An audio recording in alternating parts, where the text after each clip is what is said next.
Ang ganda oh. Binhiin ko muna to. Tingnan natin kung pwede na. Kaya lang matigas ang lupa. Pero parang mura pa to.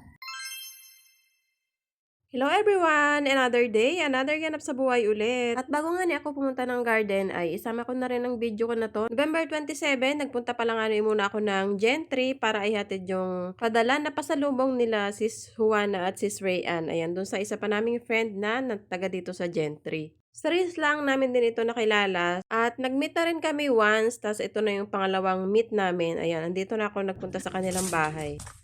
Oh, di ba? And ayun, kamustahan, kwentuhan, at ayun, nagpasyal nga kami sa kanilang farm. At ayan, nanungkit pa nga ako ng sinturis. Ayan, pwede nang gawing juice ito. Salamat kay Sis Pearly at ayun, may take out pa nga akong pamerienda at ito ring prutas na sinungkit ko dyan sa kanilang farm.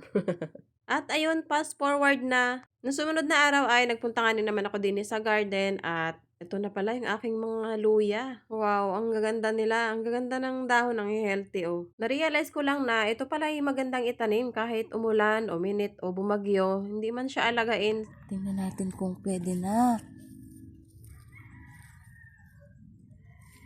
Kaya lang matigas ang lupa. Nakakatuwa oh. Yan oh. May mga laman na nga ni. Pero parang mura pa to. Pwede siguro pang pang samya. Ako naman ay na-excite din sa aking tanim na luya na feeling ko ay anong daming laman. Pero saka ko na-harvestin siguro pag natuyo na nga yung kanyang dahon kasi wala pa itong isang taon eh. Tinanim ko ito siguro ay Mayo-Wari. Ayun, buwan ng Mayo ko ito tinanim ay kaya ayan, hintay nating matuyo muna yung dahon para yun daw yung pwede na siyang i-harvest. Matigas na siya, ganun, yung pwede nang i-stock. Ngayon naman ay pwede naman na rin siyang kuhaan, yun nga, pang gulay, ano yun, pang samya ba? Pero tsakaan na lang, gusto ko kasi ay ma-harvest ito ng ng sabay-sabay ba? Ayun. Malay natin maka-harvest tayo ng isang sako. Charot lang. Ang nakatuwa lang dito nga ay hindi mo na siya intindihin na apuntahan ng apuntahan, agamasan o kaya yung mga dahon ay nakain ng insekto, ganun.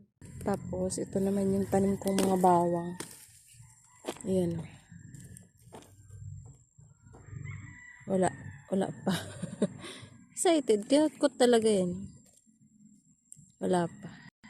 At ito naman, nag-try din ako magtanim ng bawang sa paso. Natuwa lang din ako kasi ayan, nabuhay nga sila at malalaki na sila ngayon. Dati kasi last year, nag-try din ako magtanim nito pero walang tumubo. Ngayon, ang ginawa ko, bago ko sila itinanim, ay inalisan ko muna ng balat. Ayun, ang bilis nilang tumubo. Noon kasing nakaraan nagtanim ako, hindi ko inalisan ng balat. Ang tagal. O baka naman sadyang ayaw lang tumubo nun.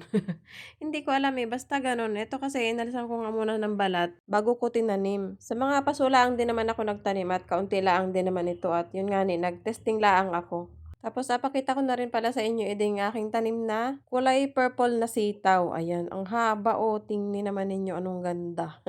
Hindi ko nga na-expect na kulay purple ito. Ang alam ko ay kulay green ito ay. Tapos nung nagbunga nga ay ganito ang kulay ay anong ganda. Tapos anong hahaba ng bunga niya. Nakadalawang harvest na din ako dito. Ngayon ay ito muna ay hindi ko apitasin at agawin ko munang pangbinhi. Kahit nga nidamuhan na itong aking maliit na garden na ito ay meron din namang sari-saring tanim na napapakinabangan ko pa rin naman. At nakatuwa nga tingnan lalo na pag ganyang nagabunga tapos ayun mag-aani ka, mag-harvest ka, 'di ba? Nakatanggal din ng lungkot sa buhay ay. Wala lang, ayan, nakatuwa lang tingnan yung kanilang mga bunga kasi ang hahaba ang ani. May naga-successful na ganito, maganda ang bunga, maganda ang ani. Pero meron din akong tanim na hindi talaga naga-success. At hanggang dito na lang ang aking mini vlog. Sana nakarating kayo hanggang dito. Thank you for watching. Bye!